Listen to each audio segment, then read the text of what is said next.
What's up, y'all? Welcome back to the Let's Get It Gaming Daily News with your boy JoJo for Thursday, August 22nd, 2024. We have 4 stories on the agenda for today, all of which I find interesting, and hopefully you find them interesting as well. So let's jump in to story number 1. Story number 1 comes from IGN's Kat Bailey. Amazon Games boss says Lord of the Rings MMO still early, calls Tomb Raider a huge task. In recent years, Amazon Games has been known for MMOs like Lost Ark, Thorn and Liberty, and Blue Protocol, massively multiplayer games from predominantly Asian publishers built around grinding, but even with several new releases on the horizon, including a Lord of the Rings MMO, there are signs that Amazon Games is ready to move on from one of the games that has defined it. In an exclusive interview with IGN, Amazon Games boss Christopher Hartman talked about the label's plan to, in the wake of revealing King of Meat, a new hack-and-slash co-op game that Hartman calls Amazon's first step out of the MMO genre as it seeks to expand its publishing portfolio. And quote, "As you know, we have Tomb Raider and others, so that's obviously happening regardless," Hartman said. "But I think what's even more important is that we are taking bets on new ideas and new developers, which is very few. We are not yet an established publisher, but we're still a big company," end quote. While Amazon Games has mostly quiet through 2024, Hartman says that the publisher has been busy behind the scenes, calling it one of its most important years to date. Amazon's Games currently has 10 games in development, he says, and are currently negotiating a couple more. These include blue chip games like Tomb Raider and the Lord of the Rings MMO, as well as a new driving game from the former developers behind Forza Horizon.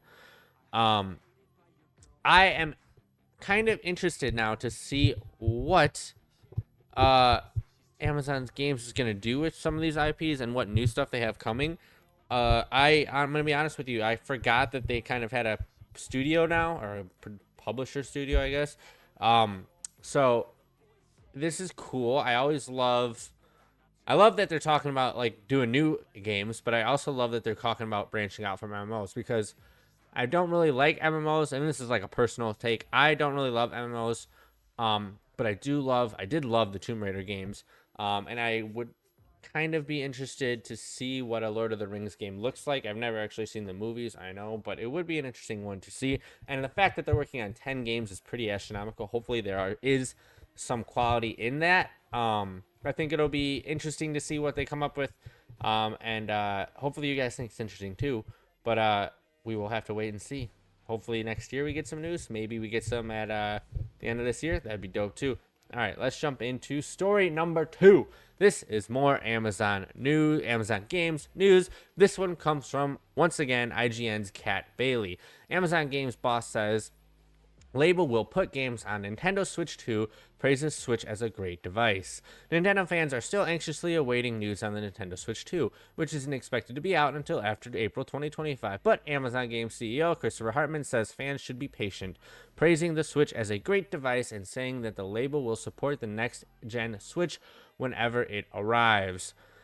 And quote, "Yeah, we obviously plan to develop games for it, and I can't wait for it to be out. I mean, honestly, I'd rather have them wait a year and get it perfect than rush it to market, and then we all complain about what doesn't work," Hartman says. End quote. "Switch has been such a fantastic product, and I can wait another year if I have to. And from development, I think most non-Nintendo developers are not exclusively doing titles for their Switch. There's always a part of a portfolio mix of the platform mix. Just wait." Hartman's statement is especially notable given that Amazon Games has not yet released a game on a Nintendo platform. To this point, games like New World and Lost Ark have mainly been PC releases, while Amazon Games will be releasing Thorn and Liberty on console this fall. It will be supporting PS5, Xbox Series X, and PC. I am interested in this as well. I've never been a big Nintendo fan. Whoa, my hair looks weird, bro.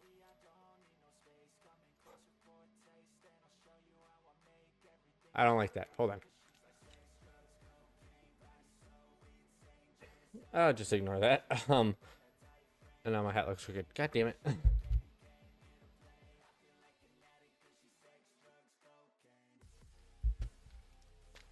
Okay, we're back. I gotta look good for you beautiful people. Don't I? Don't you? Don't you think? Yes, I do. No, I don't. Yes, I do. Why do I do that? I don't know.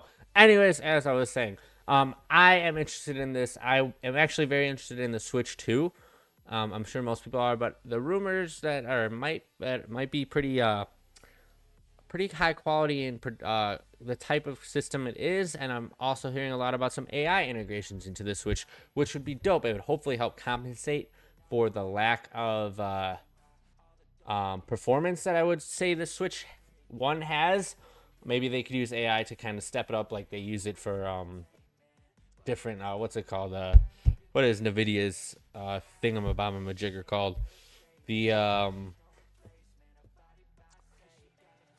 I'm blanking. Well, the thing where it'll upscale your quality, it'll make the game, it'll upscale AI will upscale the quality of the game without putting the demand on your system. Is essentially what it is. Talking what it is, that the thing that I'm trying to remember. If that didn't make sense, that's okay. But yeah, so I'm interested to see what the Switch 2 will have to offer. I'm interested to see what Amazon is willing to do with it. And I'm looking forward to kind of the new games that might come for Switch 2 via Amazon. So we'll have to wait and see. Let's jump into story number 3. This comes from Eurogamer's Vicky Blake. It will take more than 20 hours for Silent Hill 2 remake completionists to find everything hidden for you. Bloomberg team, creative director, and lead designer of Silent Hill 2 Remake has confirmed that psychological horror game will take 16 to 18 hours to complete on average, but teased that it will take more than 20 hours for players to find everything that the team put into the game and things we've hidden for you. In a message posted on X, Matsmatizu Leonard hinted that even that kind of runtime would likely not include the new game plus and all the endings. He then posted a string of 6 emojis, all of which Silent Hill 2 fans will instantly recognize nods to the game's original 6 endings. Asked what he was most proud of later, the same X thread, Leonard said, "I'm proud of everything truly, but if I would need to choose, I think the general flow of the game and new level design, puzzles, approach, I believe we've been able to find new balance between the memory of the original location and new content that will be able to surprise even the longtime fans of Silent Hill 2. I have never played a Silent Hill game. Believe that. Actually, the only one I played was Silent Hill Messages or Messenger because it was free, and it was all right. It wasn't great, but I haven't played any of the other Silent Hills. I've seen 7 played and 8 played, but I've never played them myself. But I am interested in Silent Hill 2 Remake. I might jump into that. I might do a video on the YouTubes. I know a bit about them. They look creepy. They always seem like they have a very dedicated fan base, and everybody talks highly of them. So it's almost a shame on me for not even giving them the opportunity to express how quality they may be.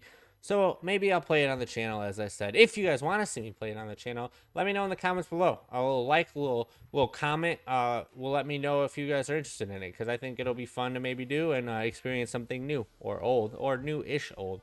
But that's going to do it for that story. Let's jump into our 4th and final story. This comes from GameSpot's Darren Bonthus. Borderlands 4 has someone far more dangerous than Handsome Jack waiting to be revealed.